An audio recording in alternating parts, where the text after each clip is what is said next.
Okay, out there in Marveland, face front, this is Stan Lee speaking. Hey, who made you a disc jockey, Lee? Well, Jolly Jack Kirby, say a few words to the fans, Jackson. Okay, a few words. Look, pal, I'll take care of the humor around here. You've been using the same gags over and over for years. Boy, I'm glad we caught you when you were in a good mood. Desde entonces, el mundo no volvería a ser el mismo. Hacia inicios de los años 60, en unas oficinas en el edificio número 575 de la avenida Madison de Manhattan, había un editor de tebeos que animaba a sus colegas a mirar por la ventana. Lo hacía porque creía que su obra debía reflejar la tan variopinta realidad intrínseca a las alborotadas calles neoyorquinas. Ese hombre se llamaba Stan, y junto a su talentoso compañero y dibujante Jack, habían logrado reflotar la empresa para la que trabajaban, recién rebautizada como Marvel Comics Group. Originalmente conocida como Timely, su fundador Martin Goodman se aseguró desde 1939 en mostrar una faceta de superhombres que se diferenciaran por completo de los héroes de su distinguida competencia. Para ello, apostó por un hombre submarino que Bill Everett llevaba años intentando publicar. En su primera revista, Marvel Comics número 1, presentaría también a la antorcha humana de Carl Burgos, un androide flamígero que había sido enterrado bajo tierra por su hacedor, el profesor Horton, por miedo a la reacción del mundo a su obra. Pero la antorcha ansiaba vivir y, por tanto, logró escapar, causando pavor por toda la ciudad. El androide logró tornar los gritos por vítores cuando evitó que Namor conquistara el mundo de la superficie.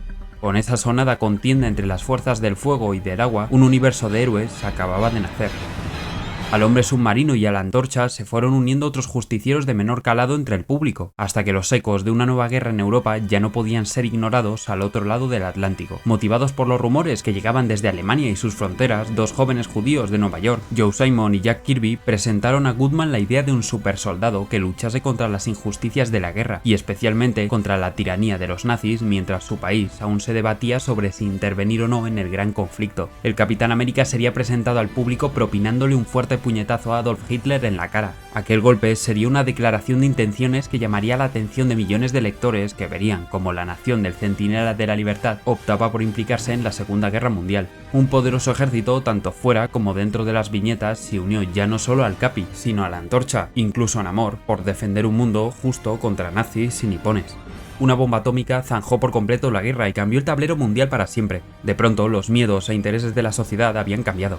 Ciertos aliados serán ahora los enemigos. La propagación de las doctrinas comunistas se convirtió en la mayor preocupación y la constante promesa de un apocalipsis nuclear o hasta de una invasión extraterrestre en alarmas diarias. Mientras los líderes estadounidenses buscaban traidores a la patria por doquier, al cómic se le culpaba de ser responsable de la delincuencia juvenil, por lo que a mediados de la década se creó un órgano censor para controlar la degeneración de los cómics, el Comics Code. En apenas 10 años, los héroes habían pasado de ser una representación de la lucha contra las injusticias a una mera reliquia del pasado, opacados por unos tiempos que ya no los necesitaban. Hasta la llegada de esa censura proliferaron los romances, las aventuras del lejano oeste y los relatos de terror, los más populares y por ende los máximos responsables de aquella inquisición comiquera. Pero este terror que triunfaba no reflejaba esas verdaderas preocupaciones de la sociedad americana, y ahí es donde uno de los empleados de la vieja Timely, ahora Atlas, Stan Lee, encontró un nicho para realizar tebeos junto a Jack Kirby o Steve Ditko. La Unión Soviética soñaba con conquistar el espacio exterior, adelantándose a los estadounidenses al hacer orbitar al Sputnik alrededor de la Tierra. Si ahora ellos podían alcanzar las estrellas antes que nosotros, ¿podrían espiarnos, incluso atacarnos desde ahí arriba? ¿Habrá acaso una mayor amenaza más allá de la Luna que los comunistas? ¿Y si utilizaran nuestra propia bomba contra nosotros?, se preguntaba el pueblo estadounidense. En el cine de ciencia ficción de los años 50, en su mayoría de serie B, reflexionaban sobre todas estas dudas y las representaban los miedos latentes en extraterrestres invasores y en criaturas nacidas de catástrofes nucleares. Lee, Kirby y compañía hicieron lo mismo con entretenidas aventuras fantásticas repletas de alienígenas, criaturas y científicos locos, así como astronautas que enfrentaban peligros de lo más bizarros. Pero para las candidaturas electorales de 1960 emergió una figura que influiría en una parte del sentir de la nación y de la forma de ver el mundo. El joven presidente John Fitzgerald Kennedy lideró espiritualmente a una América optimista, trabajadora y variada, que idealizaba un futuro esperanzador, representado por el sueño de que el hombre estadounidense llegara a la Luna. De ese idealismo de JFK y esa ilusión por explorar los confines de la galaxia, surgieron los cimientos emocionales para el tebeo que Stan y Jack crearían para reflotar a esa Atlas de Martin Goodman que, para inicios de 1961, y tras el resurgimiento del superhéroe gracias a los nuevos integrantes de la Liga de la Justicia de la distinguida competencia, cuyo enfoque venía ahora de ese nuevo pensamiento atómico, necesitaba de un pelotazo para sobrevivir. Pero estos héroes DC tenían construida una barrera ficticia con las vidas de los lectores y su mundo, que los Cuatro Fantásticos derribaron por completo, cuando ya no solo mostraban un cuarteto de figuras que cualquier lector podría asociar a algún conocido de su entorno, sino que vivían en una Nueva York real en la que sucedían mes tras mes los hechos históricos que impactaban directamente tanto a los consumidores de estas revistas como a sus protagonistas. A estos mediáticos astronautas les siguieron una constelación de disruptivos héroes que, a través de un bullpen de ingeniosos autores, reinventaron y modernizaron la mitología estadounidense. Los distintos miembros de los Vengadores, los integrantes de la Patrulla X, el abogado justiciero Daredevil o el amistoso vecino Spider-Man causaron furor muy rápidamente en un mundo impresionable y dispuesto a creer de nuevo en la figura de unos salvadores que ya no eran simples buenazos, sino que ahora sentían y evolucionaban con el paso de cada aventura mensual. Eran imperfectos, muchos de ellos monstruosos, bichos raros e incomprendidos que causaban a su entorno miedo al igual que fascinación, como provocaban las nuevas corrientes científicas. Era una era de prodigios, de maravillas, y por ello la editorial fue rebautizada como Marvel. Estos superhéroes marvelitas crecían a la par que sus lectores y su nación, siempre sirviendo como reflejo a aquello que aparecía por aquella ventana a la que Stan instaba tanto a asomarse. Tras el asesinato de Kennedy, el Capi regresó a un mundo que no comprendía. Iron Man intentaba mediar en los conflictos bélicos en Vietnam. Spider-Man se implicaba en las protestas estudiantiles. Nick Fury realizaba misiones de espionaje al más puro estilo de James Bond, y la raza mutante vivía represiones sociales extremas. En muy pocos años, los cómics de la Casa de las Ideas se convirtieron en un fidedigno reflejo de su tiempo, y así fue durante años, independientemente de quién se hiciera cargo. Incluso con nuevos editores que no fueran Stan, incluso con otros dibujantes que no fueran Jack Kirby, el espíritu del universo Marvel permanecía siendo el mismo y el método para hacerlos reales igual. Pero con el paso de los años, estos héroes comenzaron a dejar de ser los mismos. Los ideales iban virando en cada década, incluso a cada año. La sociedad estadounidense cambiaba tan rápido según la administración que gobernaba y según las modas que dominaban a la juventud, que Marvel comenzó a acelerarse. Entre finales de los 80 e inicios de los 90 se dejó llevar por lo exagerado, por lo violento y por lo edgy. Artistas como Todd McFarlane, Rob Liefeld o Jim Lee habían cambiado el paradigma de la industria, y sus protagonistas habían perdido lo que les hacía especiales. De alguna manera habían perdido su factor sorpresa, el que hacía que el público los apoyara, admirara y respetara. Marvel se había olvidado de que era en esencia en favor de transformarse en una compañía multimillonaria que cotizaba en bolsa. Para 1992, año del fallecimiento de su fundador Martin Goodman, los héroes eran ya irreconocibles. Para 1994, tras la muerte de Kirby, estos mismos héroes, al menos los que conocimos, estaban con la soga al cuello. La compañía estaba a escasos meses de declararse en bancarrota, todo por haber dejado atrás los fundamentos de la Casa de las Ideas. Unos fundamentos que dos autores buscaron poner sobre la palestra para hacer recapacitar a la editorial antes de que fuera demasiado tarde. Como una última llamada de auxilio, Alex Ross y Kurt Busiek se alejaron del bullicio noventero para realizar Marvels, una declaración de amor al universo Marvel. Si queremos conocer la historia detrás de esta mágica novela gráfica y por consiguiente de su principal artífice Alex Ross, debemos dar importancia a dos factores clave, aparentemente alejados del comic book, que nos permiten comprender al artista tras la obra. La primera, un oficio, la gran ilustración americana, y una figura cercana, la de su madre. Nacido en los años 70 en Oregón, Nelson Alexander Ross era hijo de Clark, un ministro eclesiástico, y Lynette, una ilustradora de publicidad retirada que, tras el nacimiento de Alex, se dedicaba a las labores del hogar. El pequeño creció con un lápiz en la mano y la mirada clavada en aquel fascinante televisor que le teletransportaba a mundos fantásticos y misteriosos a través de películas, seriales y animaciones que le hacían olvidar las continuas mudanzas de su familia. En los cómics, Alex encontró también un plácido entretenimiento y en el dibujo de estos, un perfecto acompañante para sus días en soledad. Con el pasar de los años siguió la estela de su madre estudiando en la American Academy of Arts de Chicago, donde descubrió un método de trabajo que se volvería estándar en su futuro: el plasmar mediante lápiz y wash la expresividad y formas humanas gracias a referencias fotográficas. Allí, y en parte también gracias a su madre, también descubriría a los grandes de la ilustración americana como Norman Rockwell, maestro de la narrativa pintada, o su adorado Andrew Loomis, cuya obra inspiró a Ross a mezclar su oficio, el de pintor, con su gran amor, los cómics. Durante todos sus años de infancia y formación, los personajes de DC y Marvel habían sido unos referentes éticos y morales por los que Ross sintió una auténtica devoción, al igual que por autores como Neil Adams, John Romita, George Pérez y Bernie Wrightson. A partir de 1989, Alex entró a trabajar en una agencia de publicidad de Chicago, desarrollando proyectos de animación y storyboards que, filosóficamente, abordaba como escalones que le acercaban cada vez más a su adorada industria de las viñetas, un objetivo que alcanzó más pronto que tarde, con tan solo 19 años, y gracias a una serie para la editorial Now Comics, Terminator, La Tierra Quemada, un encargo a priori mundano, que podría pasar desapercibido. Sin embargo, comenzó a sentar los pilares para un futuro prometedor. En esta obra, Ross no abandona aquella influencia de la pintura, continuando una tendencia tendencia heredada de las portadas pulp y popularizada por autores como Frank Frazetta. A finales de los 80 el cómic se estaba modernizando, especialmente las formas de reproducción e impresión que, con la implementación de segundas y terceras tintas, el escaneo fotográfico de planchas coloreadas previamente y uno de los últimos avances, el color y tintas digitales. Los procesos de Ross, como los de la mayoría, seguían pasando por lo manual. Sin embargo, en vez de emplear tintas posteriormente coloreadas en imprenta, desde ese comienzo en Terminator dejaría patente un estilo que se haría icónico, el uso del wash con lápices de colores.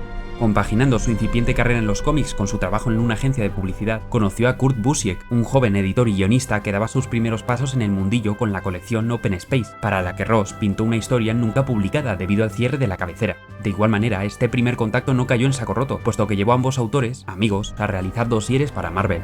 Mientras Alex aprendía a dotar con dinamismo páginas mediante pruebas a lápiz y tinta, le propuso a Kurt un proyecto que le apasionaba: realizar una antología ilustrada de la historia del universo Marvel, parecida a la publicada años antes por Wolfman y Pérez para DC, con su ya característico arte pintado y acompañado por relatos que, de base, honrase a todas aquellas historias realizadas por los creativos del bullpen más clásico, aquel que la propia editorial estaba olvidando en aquel momento en el que el mundo del cómic estaba cambiando radicalmente. En una época en la que las antologías no tenían un gran recorrido comercial, y menos por el estado de Marvel, Kurt propuso reconducir esta idea a una miniserie en formato cómic que, por las escenas presentadas, explotase al máximo este afán pictórico de su amigo. Así fue como presentaron el dossier a Marvel. La industria se estaba acelerando, y el ruido, éxito y desenfreno procedente de las cabeceras de estas nuevas y rebeldes estrellas no parecía casar con una serie limitada, pintada y nostálgica que tomaría unos años de trabajo para un pintor que aún debía acostumbrarse a los ritmos y tendencias del cómic moderno. Argumentalmente, la historia presenta una anomalía. Aunque el relato estuviera centrado en torno a los héroes Marvel, su protagonista sería un hombre de a pie. Phil Sheldon, un fotógrafo común, serviría para situar al espectador en una perspectiva diferente a la que estaba acostumbrado un cómic de superhéroes. No era la primera vez que una historia utilizaba este recurso, pues Frank Miller y Klaus Jansson emplearon un par de veces al periodista Ben Urich de una forma similar, pero Busiek y Ross aprovecharían el rol y la vida de Sheldon para hacer un recorrido por toda la historia de publicación de la editorial, aportándole un componente mitológico que realmente nunca había sido otorgado a las historias de unos protagonistas prodigiosos a los que siempre se buscaba humanizar. Marvel haría todo lo contrario. En vez de humanizar deidades, esta nueva obra los elevaría a la categoría de inalcanzables e incomprensibles, verdaderos dioses. Pero, ¿a qué consideramos un dios? ¿A un creador de vida o a un ser con capacidades extraordinarias? ¿Pueden estos dos conceptos acaso convivir en la misma palabra? Estas son preguntas que podrían haber rondado la cabeza de los curiosos periodistas que asistieron a la demostración del profesor Phineas Thomas Horton en el ya lejano año 1939. Phil Sheldon, un joven reportero fotográfico, había ido a aquella exhibición reticente. Su cabeza estaba puesta en ir a Europa, a la Nueva Guerra, a capturar la historia en sus carretes. No esperaba que lo que ese doctor iba a revelar al retirar el telón que tenía tras él le pudiera cambiar la concepción del mundo por completo. Horton activó una palanca que permitió la entrada de oxígeno a una cámara en la que parecía ver un muñeco a tamaño real. La figura quedó envuelta en llamas. Los periodistas se reían de aquel maniquí flamígero. Phil, simplemente cumpliendo su labor, preparó su cámara para hacer una foto cuando de pronto lo que fuera que hubiera dentro de esa cápsula se movió e incluso le miró directamente a los ojos. Los invitados inicialmente quedaron boquiabiertos. Posteriormente se escandalizaron y pidieron al profesor Horton que destruyera ese monstruo. La noticia copó las portadas de los periódicos, que la gente compraba por curiosidad. Phil no podía parar de pensar en él. ¿Lo había destruido el profesor? ¿Tenía vida acaso? Un buen día, cuando caminaba con su novia Doris por las calles de Nueva York, los gritos de una muchedumbre le alertaron. Esa antorcha humana estaba sembrando el terror por las calles. Algunos acusaron a la bebida de aquella alucinación, otros afirmaban que se trataba de algún truco publicitario. No fue la única maravilla, el único prodigio que los ciudadanos de la Gran Manzana conocerían durante esos días. Por el muelle se esparcieron rumores de un hombre desnudo de orejas puntiagudas y alas en los pies, cuyas plumas apuntaban directamente al cielo. Nadaba por toda la costa como si fuera un hombre submarino, mientras la antorcha humana volaba entre los rascacielos, quemando vehículos y escaparates a su paso. Aparecieron otros prodigios que saltaban de edificio en edificio.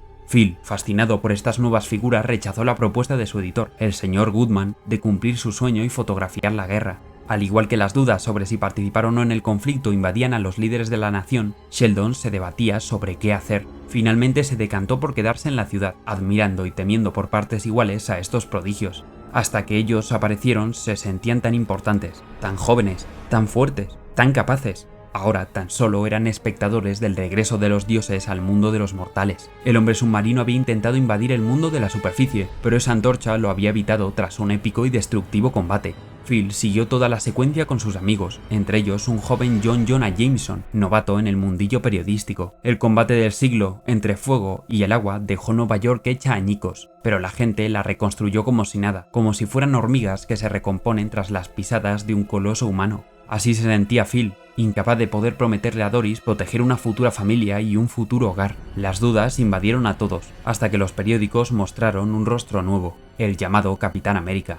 Uno de los suyos, un superhombre, pero un hombre a fin de cuentas, que había dado el paso al frente para pelear contra los villanos del Reich, ídolo de niños que querían ser como él, ídolo de mujeres que fantaseaban con su atractivo, ídolo de jóvenes que se inspiraron en él para acompañar a su país para ayudar a los aliados. No irían solos. Junto al ejército estadounidense y su Capitán América, la Antorcha, hasta el hombre submarino se convirtieron en los protagonistas de los boletines noticiarios que se proyectaban antes de los dibujos animados. Esta tríada de héroes abofeteaba nazis y ridiculizaba japoneses, pero ello no impidió que sus acciones afectaran a los hombres buenos. Un día reservado para el destino, Phil se despidió de su prometida, por si acaso. Había de hacer su trabajo, debía fotografiar el nuevo ataque del hombre submarino en la ciudad. Un gran tsunami azotó los edificios y Sheldon, en la azotea de uno de ellos, fue testigo de un bello pero violento milagro, la nueva pelea entre el androide de Horton y el príncipe Namor. Concentrado en capturar el momento, ignoró un ladrillo que impactó contra sus gafas. Al despertar, no estaba enfadado con ellos por haber perdido un ojo, sino conforme con la época en la que le había tocado vivir. Era una época incierta, de guerra, pero también de esperanzas. Finalmente se casó con Doris y luego los acompañó al frente para captarlos en toda su gloria, a esos prodigios, a esas maravillas, a los héroes, a los nuevos dioses.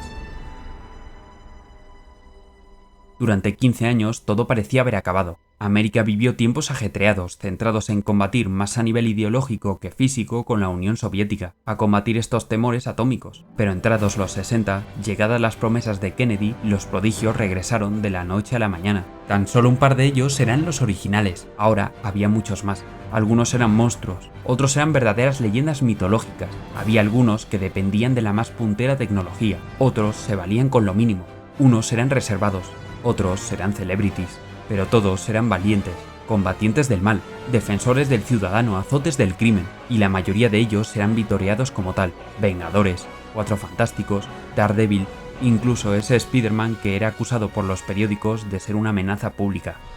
Ahora, Phil tenía dos hijas, por quienes se preocupaba si era seguro vivir en esta realidad superheroica. La ciudad estaba plagada de villanos, pero los supers siempre respondían a tiempo. Con sus fotos se había labrado cierta fama, incluso había logrado un acuerdo para comenzar a editar un libro que las incluyera. Los felices 60 parecían ser una época buena para nuestro protagonista. Gozaba de un empleo que disfrutaba codeándose con las mayores estrellas del mundo como Sue Storm y el resto de la familia fantástica, o a la referente de la moda, Janet Van Dyne, Avispa. Todo iba bien con estos prodigios, excepto con un grupo que se rumoreaba que eran mutantes, pertenecientes a la nueva raza, el Homo superior, que inevitablemente se pensaba que reemplazaría al Homo sapiens si la naturaleza seguía su curso. Un día, mientras regresaba de trabajar, Phil oyó un tumulto. Siguió a una multitud enfurecida hasta un oscuro callejón, alumbrado únicamente por el visor de Cíclope, líder de la Patrulla X. Se les estaba culpando de haber rescatado a un hombre en un andamio. La conocida como Chica Maravillosa se estaba poniendo nerviosa, al igual que Ángel. La tensión crecía. Phil disparó una foto. Luego, movido por su más salvaje instinto de supervivencia, lanzó un ladrillo a la fría cabeza del hombre de hielo. Los mutis, en lugar de atacar, se perdieron en la oscuridad. Ese cíclope dijo unas palabras que resonarían sin cesar en la mente del fotógrafo. Déjalo, no merecen la pena. 5 palabras que repetía sin parar, incluso cuando ya estaba en casa con su familia. Mientras cenaban, mientras sus hijas parecían guardar parte de su cena para algún gato callejero o algún desdichado perro que se hubiera perdido. Nada de eso. Sus hijas estaban dando de comer a una niña que escondían en el sótano. Era una niña mutante que estaba causando revuelos por el vecindario. ¿Qué ocurriría con su casa si supieran que estaban dando cobijo a una sucia mutante? El miedo invadió a Phil, pero en sus grandes ojos sintió el mismo pánico de los supervivientes que fotografió en Auschwitz. Tan solo era una niña, pero una niña mutante. Podría haber buscado a esa Patrulla X por el condado de Westchester, donde se denunciaban más avistamientos, pero todo escaló muy deprisa. Tras el debate entre un tal profesor Xavier y Bolívar Trask en televisión, una patrulla de robots gigantes llamados centinelas invadieron las calles en busca de estos mutis. La gente de a pie perdió la cabeza. La ciudad entró en pánico, así que Phil corrió hasta su casa temiendo lo peor. Tan solo encontraría a sus hijas y a su mujer llorando frente a una nota de agradecimiento que la pequeña Homo superior había escrito antes de escapar. Después de esta cacería mutante, los problemas continuarían para estos prodigios que tan solo unos días antes se antojaban intocables. La nueva alineación de Vengadores causaba sospechas. 3 de ellos habían sido criminales. El playboy millonario Tony Stark andaba con pleitos legales con empresas enemigas mientras se negaba a hacer declaraciones o tomar responsabilidades en las acciones del tal Iron Man. Daredevil había sido acusado de asesinato y la campaña contra Spider-Man seguía latente. La ciudad parecía no tener ya la misma paciencia con los sucesos inusuales como una repentina inundación en la que estos nuevos Vengadores estaban involucrados. Algunos comenzaron a vaticinar el apocalipsis. Un apocalipsis que se reveló ante la humanidad cuando de un cielo llameante, repleto de asteroides, emergió una angelical pero inquietante figura plateada a la que se acercó la antorcha humana de los Cuatro Fantásticos. La gente le animaba desde las calles, hasta que vieron una gran construcción entrar en la atmósfera del planeta, y de ella emergió un coloso de armadura morada. Los Cuatro Fantásticos se abalanzaron contra él. Todo pasó muy rápido. La gente no pudo ver lo que estaba ocurriendo con claridad. Solo pudieron entender que sus héroes habían perdido. Ningún Vengador se involucró en la lucha, ningún otro justiciero callejero, ningún mutante, por supuesto. Mientras ese invasor Galactus accionaba sus máquinas tras anunciar que devoraría el planeta, los hombres y mujeres mortales solo podían esperar a lo inevitable junto a sus seres queridos. Mientras Phil volvía a casa, esa figura plateada pareció plantarle cara a su amo. De pronto, en los informativos apareció la imagen de Reed Richards amenazando a ese Galactus con una pequeña máquina que tenía en su mano. Nadie sabía lo que era, pero el rostro del devorador lo decía todo. Este desapareció entre una bruma de partículas de energía. Los Cuatro Fantásticos habían salvado el planeta, pero en vez de hacerles desfiles en su honor, se imprimieron portadas tildando el suceso de fraude. Las personas pueden ser poco agradecidas. Los héroes podían seguir evitando invasiones o ayudando a sus vecindarios. Pero la gente normal cada vez más se dejaba llevar por titulares sensacionalistas o por la condescendencia de ver a alguno de ellos sentado en el banquillo de un tribunal. Un par de años después, a Spider-Man se le estaba acusando de haber matado al capitán de policía George Stacy. Algunos testigos decían que se había compinchado con el Dr. Octopus, otros que había intentado rescatar al anciano capitán. Phil, en busca de una verdad que pusiera en mejor lugar a uno de los protagonistas de su nuevo libro, decidió indagar entrevistando incluso al propio Doc Ock, pero solo sacaría algo en claro de la propia hija del policía, Gwen Stacy. En ella encontró una paz completamente inesperada. Al principio, la chica culpó al trepamuros, pero las semanas terminaron por eximirle. Se hablaba de que el capitán había salvado a un chico de la caída de unos escombros y que le habían golpeado a él. Así era su padre, un héroe, repetía Gwen. No había rabia en sus recuerdos. Phil entendió entonces que esos prodigios existían para ayudar a gente como Gwen, a buena gente, a gente inocente. Una pena que, para 1973, la inocencia pareciera estar ya pasada de moda. En una de sus visitas a la hija del difunto capitán, Sheldon solo pudo verla volar por la ventana agarrada de la cintura por el malévolo Duende Verde. La estaba secuestrando. Phil le pidió a un taxista que los siguiera. Así lo hizo hasta llegar al puente de Brooklyn. En la lente de su cámara se refleja una pelea aérea entre el Duende y Spider-Man. El amistoso vecino iba a salvar a Gwen. Él tenía ya la cámara preparada para hacer la heroica fotografía. Pero entonces el Duende, y luego ella... Phil apartó la mirada. No sacó la foto. Todo pasaría muy rápido. La policía, la ambulancia, el hospital. La muerte de Gwen Stacy no aparecía siquiera en portada. ¿De qué servían esos prodigios si no pudieron salvar a esa joven y dulce chica rubia? De pronto el trabajo de toda su vida había dejado de tener sentido. Ninguna foto tenía relevancia. Ningún párrafo adulador contaba la verdad. Habían sido incapaces de salvarla. Tal vez debería haberse fijado más en la gente normal y corriente. Pero ese no es el mundo en el que le había tocado vivir. Fuera donde fuera, los prodigios siempre terminarían apareciendo. Le gustase o no, había vivido una realidad en la que los mitos habían vuelto a poblar la Tierra. Lo que primordialmente sirve Marvels a sus lectores con este regreso a los fundamentos marvelitas es la capacidad de poder comprender la grandeza que toda una generación de genios llevó a alcanzar a la editorial para la que trabajaban. El relato de Busiek y Ross es un viaje a través de los eventos más memorables de las etapas fundacionales de los héroes de la Casa de las Ideas, pero también de la evolución del sueño americano y su deconstrucción. El inicio, antes de que Estados Unidos tome partido después de la Segunda Guerra Mundial, retrata una juventud con ganas de comerse el mundo, después de haber superado las adversidades de la Gran Depresión. Conocemos al grupo de amigos de Phil, con JJ Jameson, incluso un joven Nick Furia, ansiosos por encontrar acción, por estar en el meollo de las cosas. Habla de una juventud activa que cree no tenerle miedo a nada, imitando ya no solo la valentía de los héroes del interior de los tebeos, sino de los ejecutivos y autores de la Timely. Martin Goodman editaba revistas pulp, no comic books, pero aún así se lanzó y rápidamente presentó una nueva forma de ver a los prodigios, al igual que lo hicieron Simon y Kirby, al no dejarse intimidar por el ascendente mensaje de odio de Adolf Hitler y a quien incluso parecían retar con aquella portada del Capi. En su primer número de 4, Marvels habla también de las expectativas y del destino. Sheldon deja ir su sueño cuando la realidad se presenta ante él, pero esa nueva realidad le llevará a terminar involucrado inevitablemente con la culminación de su sueño inicial, incluso de su objetivo más tardío. Da igual por dónde empieces, como bien puede demostrar Ross con su carrera, al final acabarás en el lugar que te mereces y para el que naciste, incluso de manera casual. Y es que las mayores figuras del universo Marvel están sujetas a estas casualidades que ahora conocemos como eventos canónicos, que esta obra obvia de manera consciente. Pues nunca Marvel se entra en el punto de vista de los superhéroes, nunca sabemos qué sienten ni qué piensan más allá del prólogo en el que el androide del profesor Horton inicia la narración, pero esta distancia que toman los autores con los héroes respecto al lector dota las páginas de una solemnidad poco atisbada en la editorial. Puede que tan solo Kirby en Los Eternos pusiera al lector por debajo de los protagonistas maravillosos. Si bien esa empatía con los héroes fue lo que diferenció a Marvel de sus competidoras, aunque este cómic carezca de ello, no por ello olvida los valores de la Casa de las Ideas.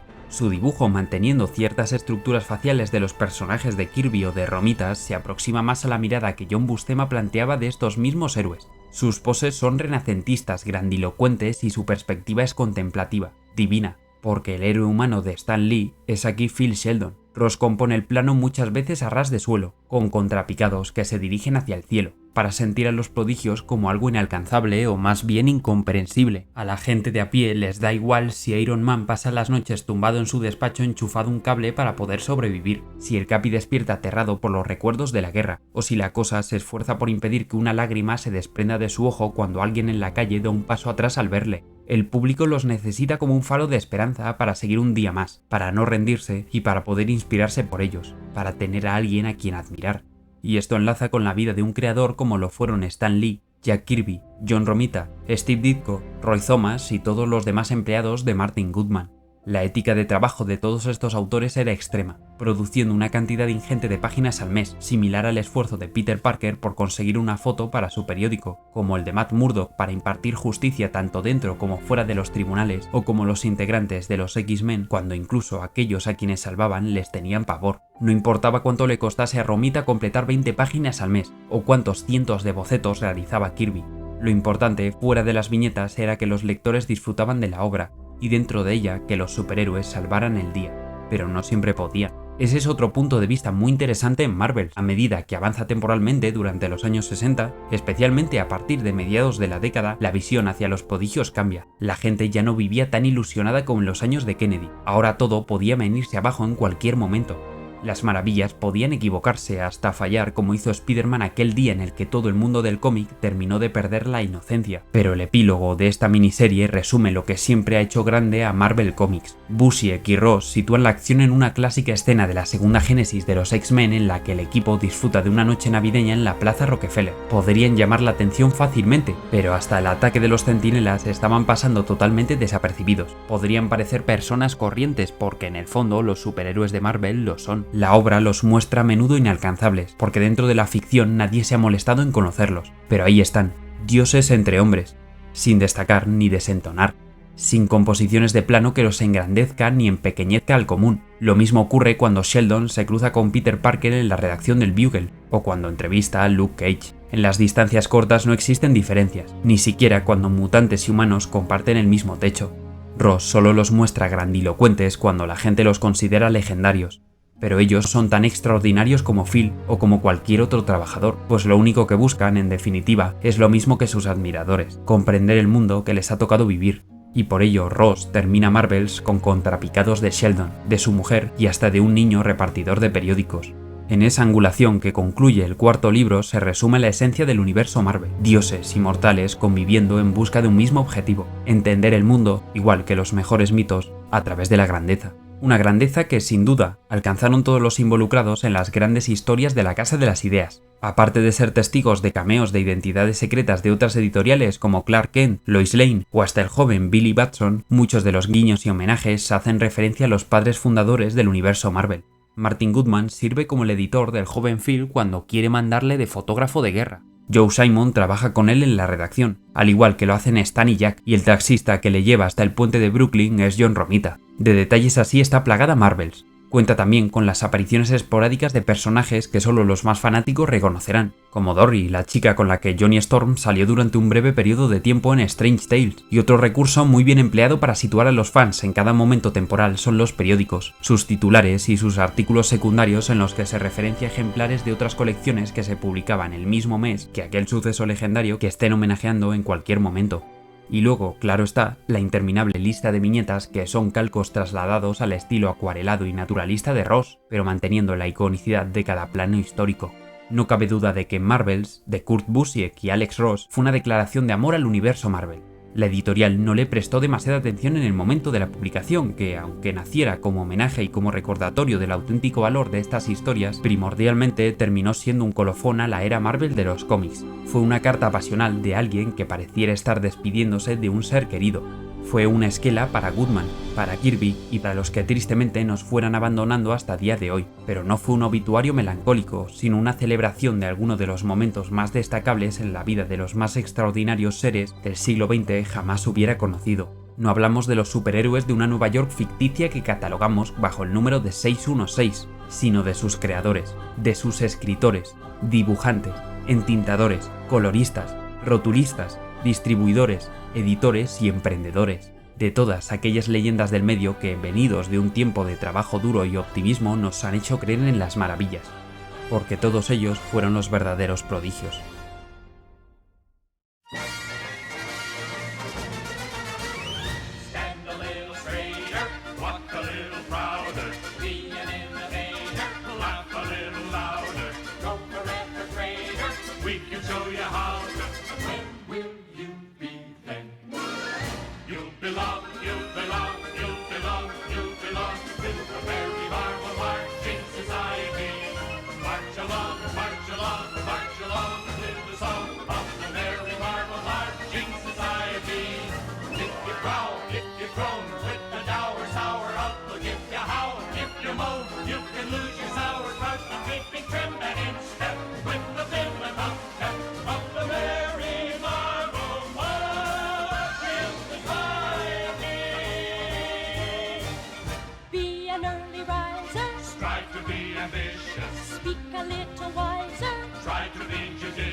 Face front!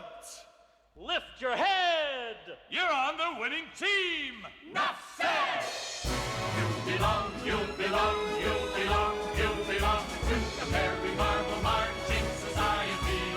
March along, march along, march along to the song of the Merry Marvel Marching Society.